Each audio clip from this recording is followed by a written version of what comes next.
EV-Miikan sähköauto-uutista, terve. Nyt on pakko aloittaa pienellä korjauksella. Mä sanoin sillä edellisellä videolla, että se Donut Labin seuraava paljastus tapahtuisi huomenna maanantaina, eli 23. päivä helmikuuta kello 9 aamulla, mutta mä olin väärässä, siellä joku korjasi mua. Se kello raksuttaa siellä idonutbelieve.comissa, nimittäin nollaa vasta huomenna maanantaina kello 15 Suomen aikaa. Eli meillä on vielä tässä jokunen tunti lisäaikaa spekuloida. Tänään nimittäin sukelletaan vähän syvemmälle siihen, että kuka tämä Donut Labin keulahahmo Marko Lehtimäki oikein on, ja heitetään ilmaan sellainen salaliittoteoria, että okset pois. Kannattaa katsoa video loppuun, koska kuvio muuttuu hurjammaksi koko ajan. Mutta hei, ennen kuin mennään syvään päätyyn, niin tässä vaiheessa on pakko heittää tämmöinen tärkeä disclaimeri, koska jotkut siellä epäili esimerkiksi, että mulla olisi jotenkin oma lehmä ojassa, että mä saisin Donut Labilta rahaa, tai että mä olisin niin tyhmä, että mä uskoisin näihin juttuihin. Ensinnäkin, mulla ei ole mitään tekemistä Donut Labin tai Marko Lehtimäen kanssa. Mä en ole ikinä ollut heidän kanssa missään yhteyksissä. Mä en ole sijoittaja. Mä en ole saanut heiltä euroakaan rahaa. Enkä mä todellakaan mainosta tätä sijoituskohteena. Päinvastoin kehottaisin kaikkia äärimmäiseen varovaisuuteen, kun puhutaan näin isoista lupauksista. Mä seuraan tätä juttua siis ihan vaan puhtaasta mielenkiinnosta, sähköautoilun kehitystä ja tulevaisuutta kohtaan. Ja sitten hoidetaan nämä meidän homman mahdollistajat kuntaan. Jos sulla on kotinhaussa kunnon latausasema tai mitä tahansa sähköauton tarvikkeita, niin suuntaan osoitteeseen nordicplug.fi. Se on kotimainen verkkokauppa ja koodilla EV-Miika saat 5% alennusta kaikesta. Sitten sähköauton vakuutukset. Niissä on nimittäin jäätäviä hintaeroja tällä hetkellä. Ota yhteyttä IFin Markukseen, se katsoo sulle sellaisen tarjouksen, että säästät oikeasti selvää rahaa. Ja jos haaveilet sähköauton tuonnista ulkomailta, niin tuontipalvelu on sun valinta. Ne on tilauksesta tuotujen autojen markkinajohtaja. Auto tulee parissa viikossa kuntotarkastettuna ja rahoituksetkin hoituu. Muista mainita EV-Miika siellä tilauksen viestikentässä, niin saat kaupan päälle 180 arvoisen rekisteröintikatsastuksen. Iso kiitos sponsoreille, he mahdollistaa nämä videot ja muista ottaa EV-Miika seurantaa myös Instagramin ja TikTokin puolella. Mutta mennään sitten siihen, että mitä siellä huomenna maanantaina kello 15 oikein paljastuu. Eli nyt kun se H-hetki sitten on iltapäivällä, niin siellä tietenkin spekuloitiin nyt kommenteissa kuumana, että mitä sieltä tulee ekana ulos.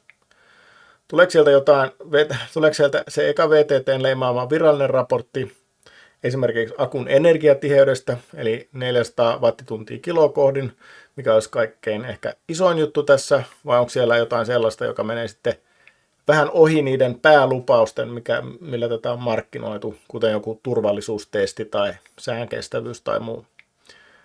Huomenna maanantaina se sitten nähdään, mutta se, että VTT on mukana tässä on tietenkin tosi kova juttu, mutta nyt meidän pitäisi vaan nähdä ne numerot siellä ja mustaa valkoiselta.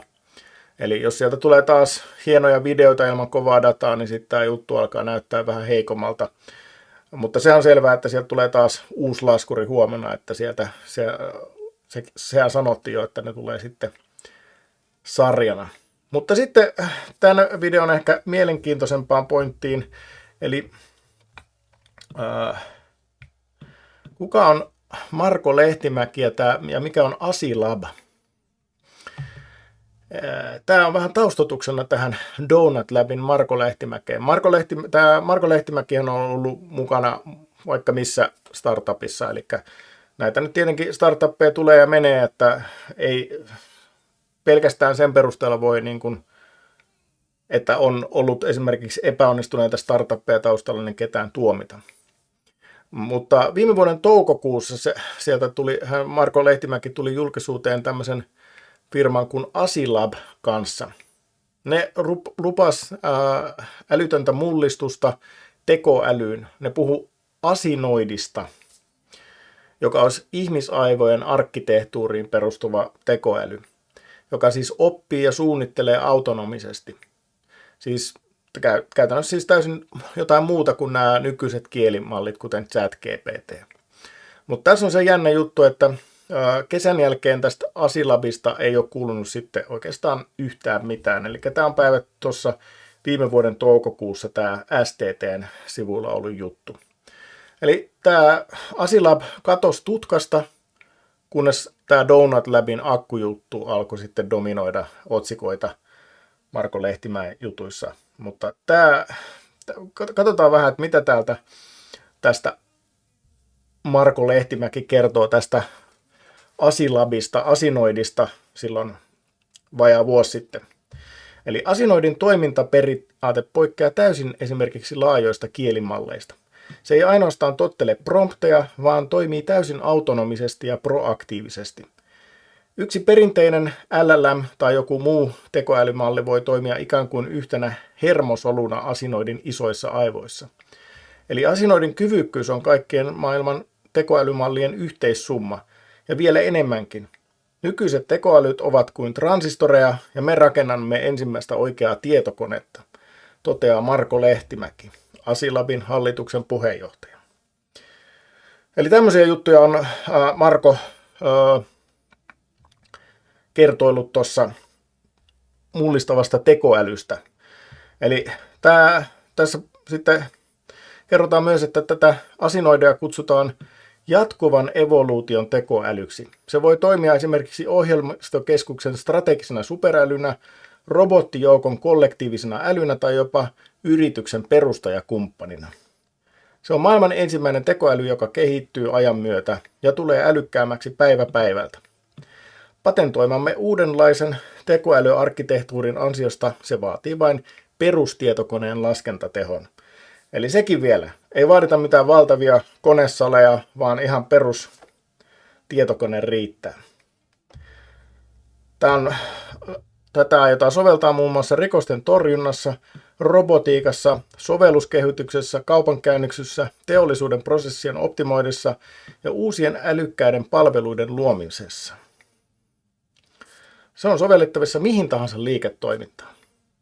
Etsimme aktiivisesti lahjakkaita yksilöitä tiimiimme ja sillä.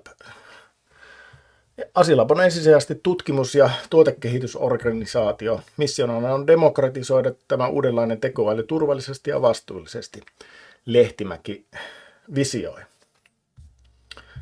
Mutta nyt pistetään foliohatut päähän ja heitetään kieliposkessa tällainen ajatus. Entä jos nämä kaksi juttua liittyykin toisiinsa? Ehkäpä se Donut Labin fysiikan lakeja hätistelevä akkuteknologia onkin tämän Asilab tekoälyn kehittämä.